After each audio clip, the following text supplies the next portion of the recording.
Greg, the savings you've described come from public employees and specifically teachers, because you mentioned school districts paying more for their health care benefits. 12.8% of the premium now is required statewide, and paying more into their pension benefits. 5.8% of their salary is required now for pension benefits. That's where the savings are coming from. They're not coming from teachers and other public employees being able to sit down as equals at the bargaining table with their public employer and talk about workplace safety, talk about working conditions, talk about hours and conditions of employment. You're talking about benefit concessions, which everybody pretty much agreed to, which now have become law and are starting to be implemented. That's where the savings are coming from. Since the governor always maintained that contributions to the pension and to the health care benefits would balance our budget, would give local units of government, including school districts, the relief that they need, I think that's enough. I don't think this governor needed to completely repeal collective bargaining. I don't see any savings from that repeal quite yet. May come in the future as school boards find other ways to deal with their employees.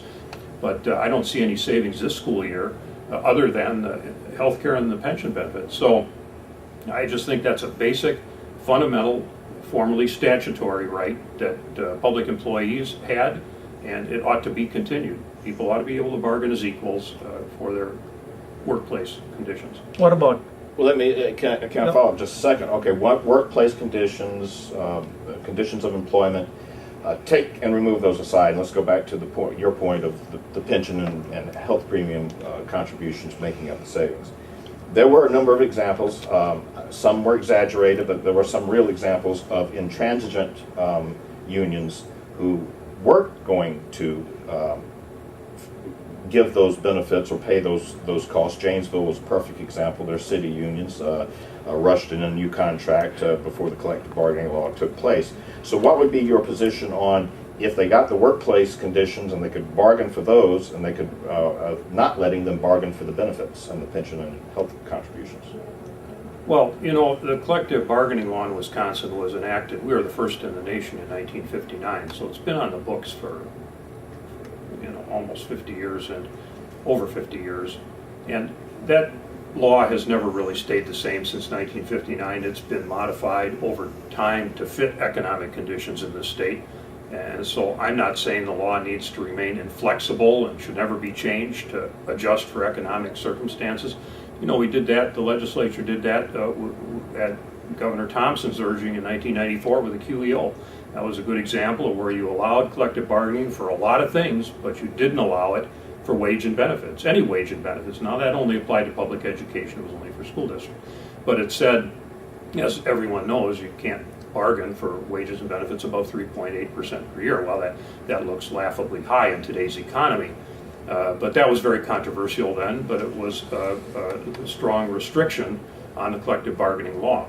And I don't see a reason why we couldn't do something like that again, where you have requirements in these economic times, excuse me, to pay for certain benefits, fringe benefits where you have certain restrictions on salary, but you don't take away the basic right of people to sit down and talk with their employer about certain workplace conditions and safety and hours and maybe even the school calendar and some things. I think that the legislature can make adjustments, as it has many times in the past, and get savings that it needs to get to balance the state budget, local, school district, and other municipal budgets, and still allow collective bargaining right.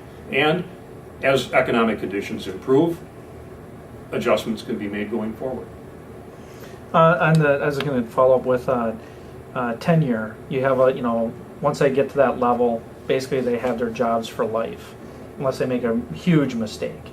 And the argument's been made that there's a lot of teachers out there floating by, this is dealing with teachers, and that's hurting education. Where do you come down on that, Senator? Well, we don't have tenure in Wisconsin. No school teacher is tenured.